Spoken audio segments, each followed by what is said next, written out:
What's up, guys? Justin Morgan here, Carved Up Vegan Muscle, and we are getting kind of towards the end of the Principles of Dieting series, and as we go progressively, each aspect is less and less important than the aspect before it.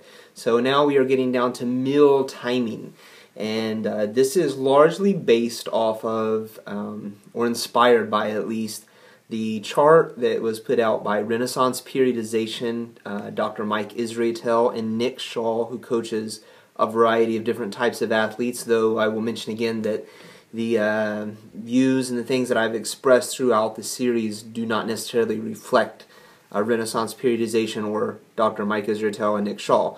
They are based on primarily, some of it is kind of things that I've deferred to some of the recommendations on, but largely it's based off of either one, clinical research, which, you know, their stuff is obviously too, but practice, standards of practice within dietetics, and other viewpoints that I've found that I recommend to my clients and to other people in general. So in talking about meal timing, there is several components, as with most things, and we'll first address carbohydrate intake. If you are choosing to have a lower carbohydrate intake for whatever reason, based on preference, or your calories are restricted for whatever reason to a certain level, this can really come into play, where carbohydrate timing particularly can be of great importance. So before and after your workout, you will kind of want to prioritize carbohydrates to be part of those meals. Now, I have actually found that after a meal, the general recommendation based on the current science is that you should have your fat intake be as low as you possibly can, and then so the majority of your post-workout meal will be from carbohydrate and from protein. And then, you know, progressively as you move away from that time, the standard recommendations currently are that you should increase the fat, you know, as you move away from those meals. So the first meal will be very low in fat, and from there you can increase the fat intakes as you so desire. But I personally, and then, you know, with a recommendation also that prior to workout and intra workout intake should be primarily carbohydrates.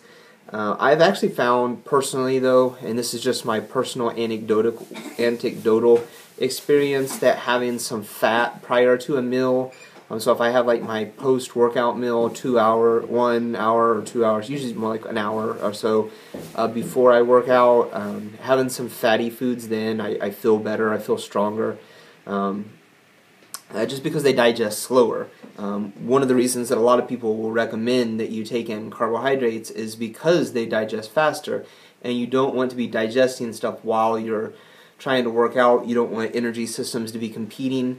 But I personally found that I just feel stronger when I have a fatty meal, or a mixture of fats and carbohydrates in particular prior to a workout. So again, that's anecdotal experience. It seems to defy the logic, or you know, defy the standards or standard recommendations in the fitness industry, but that's just my personal opinion and what I found to be beneficial for myself. So for other aspects, protein, well, let's go to fat. Fat is generally recommended to minimize throughout the day, so you eat, you know, less fat in the morning, you eat more carbohydrates for energy, and then as you move towards bedtime, you eat more fats because it digests slower, and it will keep you going throughout the night, so ideally you'll have food in your GI tract. I also do not recommend, or do not find that to be beneficial for me personally. I kind of like to spread out my fat evenly at various times, so I don't really like to have one huge fatty meal at night. I would rather have my fats throughout the day, so the only aspect that I personally of this have found to be beneficial is to kind of have a really low fat meal after my workout, and then at other times I have fat as I wanted, or however, you know, I prioritized it into my day. So that's just kind of some of my personal experiences with the matter. Protein, I don't really put too much stock into timing. I try to spread out my protein intake throughout the day, so rather than having like one huge protein meal and all at one time, you know, I'll have some nuts, seeds, beans, whatever at various points during the day, and I won't like focus on one particular meal that's supposed to be high in that. Now, in terms of the number of meals that you take in a day, there has been a great deal of research done on that. And for weight loss, the biggest factor is calories. Eating 6 meals a day has not seemed in any of the research to cause you to lose more weight. Fasted cardio or avoiding eating prior to doing cardio has not seemed to aid weight loss at all. There is a because when you are doing fasted cardio, you tend to burn through fatty acids as opposed to burning through carbohydrates. There is a belief that you will burn more fat as a result of doing fasted cardio, but in the clinical research that has been done, that does not seem to have been the case. So I generally try to practice eating about 4 meals a day.